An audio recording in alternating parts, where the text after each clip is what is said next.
చెప్తున్నాడు, నేను మహోన్నతమైన పరిశుద్ధ స్థలములో నివసించేవాడను, అయినను వినయము గల వారి ప్రాణమును ఉజ్జరింపజేయుటకును, నరికిన వారి ప్రాణమును ఉజ్జీవింపజేయుటకును, వినయము గల వారి యొక్కకు, దీన మనసు గల యొక్కకు నివసించుతున్నాను. దేనికి స్తోత్రం.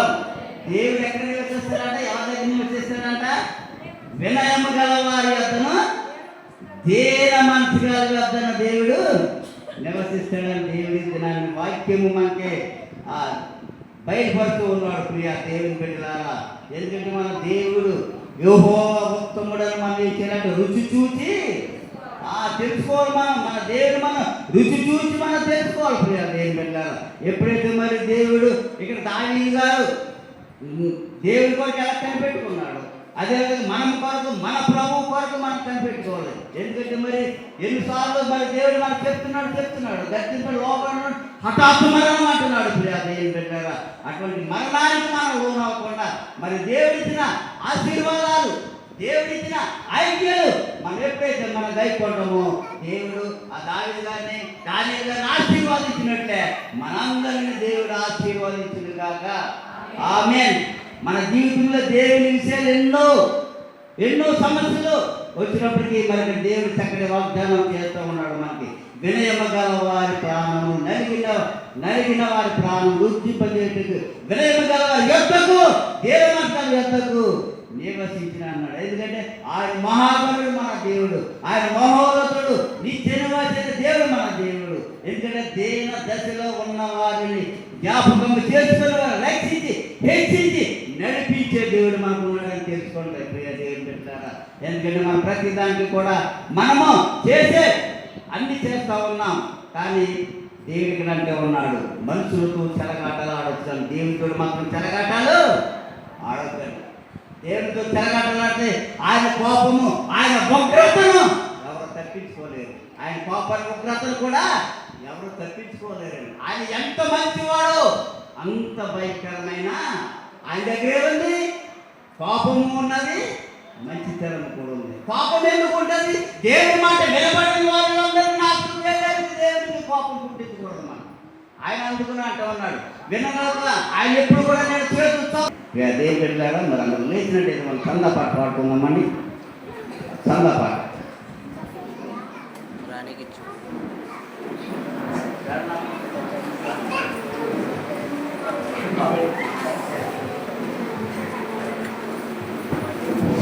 నీ ధనము నీ ఘనము ప్రభు యేసుదే, నీ దశమా భాగము వెనుదీతువా.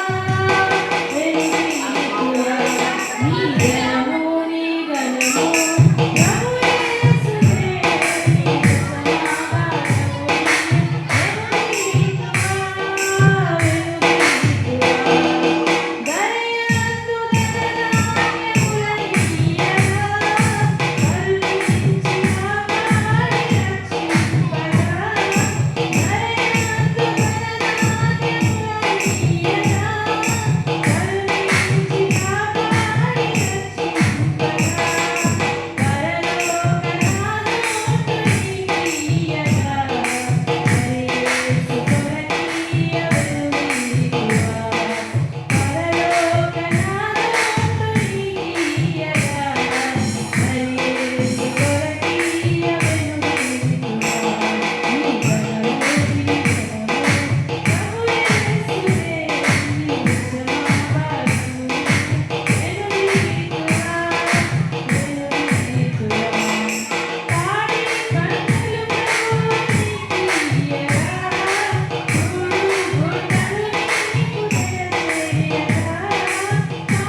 ఇచ్చాడు. మరి వచ్చిన బిడ్డలందరికీ వందనాలు. మరి ఇక్కడ మా నిత్యాల అక్క గారు మరి 2-3 వారాల నుంచి పాప ఈ గోదావరి పందుల వల్ల మన మందిరానికి రాలేకపోయారు. మరి దినాన్ని మందిరానికి దేవుడు నడిపించాడు. మరి వారికి ఇచ్చి ప్రార్థించమన్నారు కుటుంబం కోసం. అలాగే కుమారులు ఇద్దరు గల్ఫ్లో ఉంటున్నారు. అలాగే మరి అల్లుడు అలాగే అక్కడ ఇచ్చిన చక్కటి మనవన్నే మరి గల్ఫ్లో దేవుడు దయచేశాడు. అలాగే మరి ఆ యొక్క పెట్టుబడి ఒక గర్భంతో చదువుకుంటూ ఉన్నాను. అందరి కోసం ప్రార్థించమని వారికి ఇచ్చి ఇచ్చారు. ప్రార్థన చేద్దాం. డొలపద్మ గారు నిన్న ఆ బ్యాంకుకి వెళ్ళి డబ్బులు పడేలేదో చూడమన్నారంట. 5,500 2 సార్లు చేసుకుని బుధవారం రమ్మని చెప్పారంట.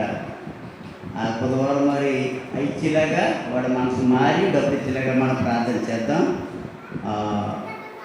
ఇంకా సమస్యల కోసం మరి వాటికి ప్రార్థించమన్నారు. ప్రార్థన చేద్దామండి. అలా మరి నేను దినాన్ని అలాగే మరి ఎక్కడ జీడిపి అలాగే ప్రసాద్ అలాగే సుజాత ఇచ్చిన కుమార్తె పట్ల మరి దేవుడు నేను చక్కగా ఆ కార్యక్రమం అవడానికి దేవుడు అంత చక్కటి వాతావరణం ఇచ్చాడు. ఆ వాతావరణం అయిపోయిన తర్వాత గంట నుంచి మరి భయంకరమైన ఎంతో వర్షం ఆటంకం మరి నిన్న చక్కగా జరిగింది. మరి బిడ్డ కుమార్తెను మరి పాట పెట్టుకుంటుందని చెప్పారు. మరి బిడ్డను ముందుకు తీసుకొస్తే ఆ బిడ్డను పాట పెడదామండి. సుజాత గారు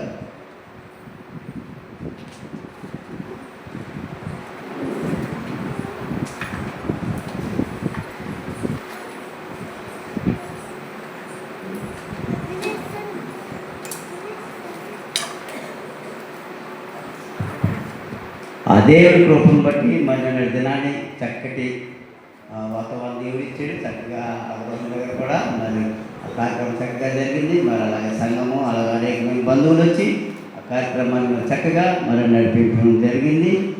మరి యొక్క ఈ బిడ్డ మరి బాల్య దశ నుండి దేవుడు ఎవరి దశలో ప్రవేశపెట్టాడు. మరి బిడ్డ జీవితంలో మరి అన్ని విషయాల్లో కూడా మరి దేవుళ్ళు ఎక్కువగా మరి ఉండాలి. మరి తల్లిదండ్రులుగా బాధ్యత కూడా బిడ్డల మీద ఎక్కువగా మరి చూపించాలండి. ఎందుకంటే మరి ఎక్కువగా మరి ఇప్పుడు మనం వెళ్ళేటప్పుడు వచ్చేటప్పుడు మరి సైతాన్ని ఇటువంటి శోధనలకు